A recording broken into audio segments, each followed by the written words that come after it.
CM Chandrababu, deputy CM Pawan Kalyan, మంత్రి నారా లోకేష్ సారథ్యంలో AP సుభిక్షంగా ఉండాలని కాంక్షిస్తూ మంత్రి కొలుసు పార్థసారథి రాజశ్యామల యాగం నిర్వహించారు.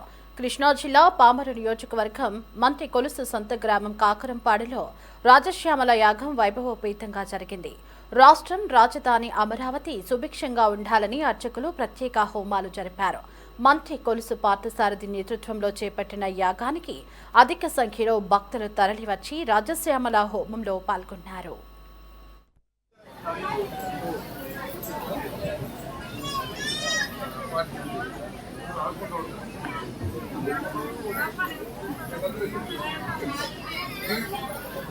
ఓం నమో బ్రహ్మణే నమో విష్ణవే బృహదే కరోమి.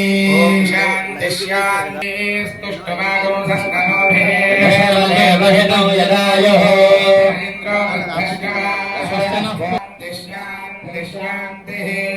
ఓం శన్నో మిత్రశ్యం వరుణః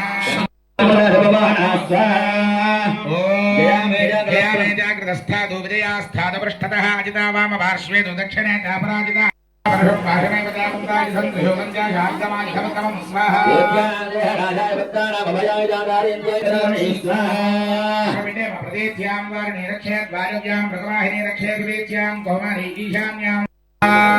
ఓం యద్దుఃఖం పరమం లోకే సర్వరక్షాకరణం యన్నకస్యచి రాఖ్యానం ధర్మే బ్రోహితామహస్మాగండేదుగోస్మాదేదుగర్భగం స్వాహా నమస్కందమాదేతి షష్ఠంగాధ్యాయనేతి సప్తమం కాల రాత్రేతి మహాగౌరేతి అష్టమం స్వాహా.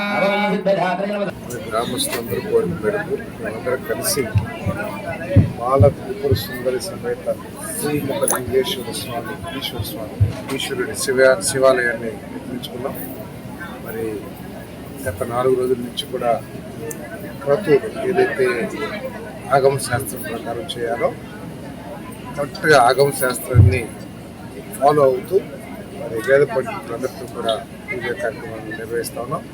ఈ ఈశ్వరుడి దయతో ఈ రాష్ట్రానికి మేలు జరగాలని, ఈ గ్రామ ప్రజలందరూ కూడా సంతోషంగా పాడి పంటలతో సమృద్ధిగా ఉండాలని, రాష్ట్రం అంతా కూడా సుభిక్షంగా ఉండాలని చెప్పేసి మరి ఈ యాగాలు చేస్తా ఉన్నాం. మరి నిన్నటి రోజున మరి మా ప్రీతమ యువనేత నారా లోకేష్ గారు పదవి స్వీకారం సందర్భంగా భవిష్యత్తులో ఆయనకి ఈశ్వర దయతో మరింత శక్తి పొందాలని, ఏ విధంగా అయితే చంద్రబాబు నాయుడు గారు, లోకేష్ గారు కష్టపడి రాష్ట్రాన్ని అభివృద్ధి చేస్తానికి, రాష్ట్రాన్ని గట్టెక్కిస్తానికి ప్రయత్నం చేస్తారో వారి ప్రయత్నాలన్నీ కూడా సఫలీకృతం కావాలని ఈరోజు రాజశ్యామల యాగం, చండీ యాగం ఏదైతే చేస్తామో వారి నామగోత్రాల మీద, గోత్రనామాల మీద ఈరోజు ఈ పూజ సంకల్పం చెప్పి ఈ యాగాలు చేస్తామని చెప్పేసి మనం చేస్తాం. మరి రాష్ట్ర ప్రజలందరూ కూడా సుభిక్షంగా ఉండాలని ఈశ్వరుడి దయతో మరి యువతకి మంచి భవిష్యత్తు ఏదైతే ఉద్యోగాలు కల్పించాలని ప్రభుత్వం ఆలోచిస్తారు అవన్నీ కూడా సఫలీకృతం కావాలని చెప్పేసి ఆ భగవంతుని మనసారా కోరుకుంటూ మరి నారా చంద్రబాబు నాయుడు గారికి, లోకేష్ గారికి, పవన్ కళ్యాణ్ గారికి, మోడీ గారికి ఈశ్వర దయతో శక్తియుక్తులు ఇంకా బలం చేయాలని చెప్పేసి